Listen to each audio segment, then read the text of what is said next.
അപ്പത്തിൻ്റെ ബാറ്റർ നമുക്ക് റെഡിയാക്കാം. അതിനായിട്ട് ഞാൻ പച്ചരിയാണ് എടുത്തിട്ടുള്ളത്. 1 കപ്പ് പച്ചരി 3 പ്രാവശ്യം കഴുകിയ ശേഷം ഇനി അത് കുതിർക്കാനായിട്ട് വെക്കാം. നല്ലപോലെ ഞാൻ കഴുകിയിട്ടുണ്ട്, കുതിർക്കാനായിട്ട് വെച്ചിട്ടുണ്ട്. ഒരു 4 മണിക്കൂർ ഇത് അടച്ച് നമുക്ക് കുതിർക്കാനായിട്ട് വെക്കാം.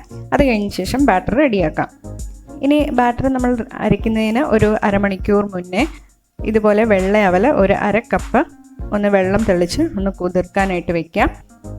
അതായത് നമ്മൾ അരി കുതിർത്ത് ഒരു 3.5 മണിക്കൂർ കഴിയുമ്പോഴത്തേക്കും നമുക്ക് അവലൊന്ന് കുതിർക്കാനായിട്ട് വെക്കാം.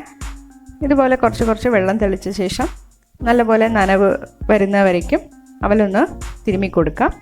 അത് കഴിഞ്ഞ് നല്ലപോലെ ഒന്ന് കുതിർക്കാനായിട്ട് വെക്കാം. ഇതിന് ഞാൻ വെള്ളയവൽ തന്നെ നമുക്ക് ആവശ്യമാണ്.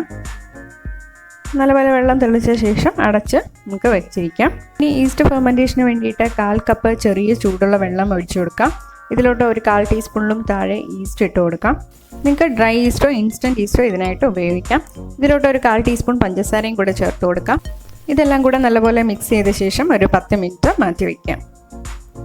ഇനി ഒരു 4 മണിക്കൂർ കഴിഞ്ഞിട്ടുണ്ട്. കുതിർത്ത അരി നമുക്ക് അരയ്ക്കാനായിട്ട് ഒരു മിക്സി ജാറിലോട്ട് മാറ്റാം.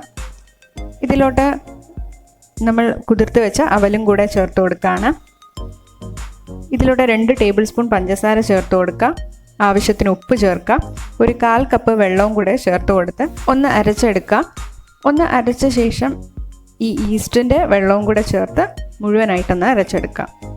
അപ്പോൾ ഞാൻ ഒരു പ്രാവശ്യം ഒന്ന് അരച്ചുകൊണ്ട് വന്നിട്ടുണ്ട്. ഇത് കംപ്ലീറ്റ് ആയിട്ട് അരഞ്ഞിട്ടില്ല, ഇപ്പോഴും ചെറിയൊരു തരികളൊക്കെ ഉണ്ട്. അപ്പോൾ ഇനി ബാക്കി വെള്ളം നമ്മൾ ചേർത്ത് കൊടുക്കുന്നത് ഈ ഈസ്റ്റ് ഫെർമെൻറ്റ് ചെയ്ത വെള്ളമാണ്.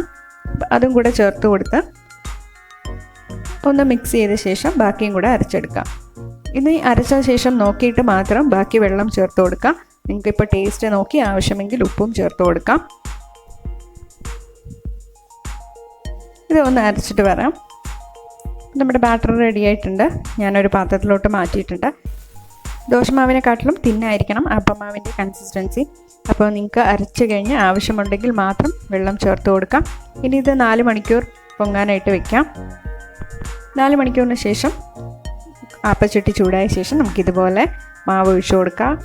സൈഡൊക്കെ ഗോൾഡൻ ആകുന്നവരേക്കും അടച്ചു വെച്ചൊന്ന് വേവിക്കാം.